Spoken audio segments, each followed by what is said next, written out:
15 ቀን እጾማለሁኝ ብዬ ስለት ገብቼ ነበርና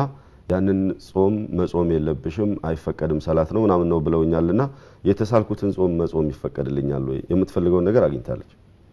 ብስሚላሂ ረህማኒ ረሂም እንግዲህ ነዝር የሚባለው ነገር አንድ ሰው ወልኢጃቡ ማለም ይጅብ الله عليه الله በሱ ላይ ግዴታ ያላደረገውን ነገር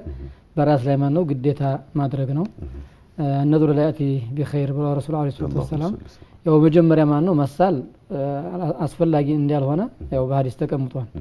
ግን ከተተሳለ ማነው አንድ ሰው ምንም አንድ ሴት በስለቱ ማነው መሙላት ግዴታ ነው ስለዚህ አሁን እህታችን እንደ ያለ ሀጃ ማነው ከወጣልኝ 15 ቀን ጾማለሁ ካለች ያን 15 ቀን መጾም ግዴታ አለባት ሌላ ጾሙን ከመጾም ማነው የሚከለክላት ነገር ወደን ሸርዒ እስካልኖራ ድረስ ጾም ማነው መፈቀር ሳይሆን መጾም ማነው ግዴታ ነው ነው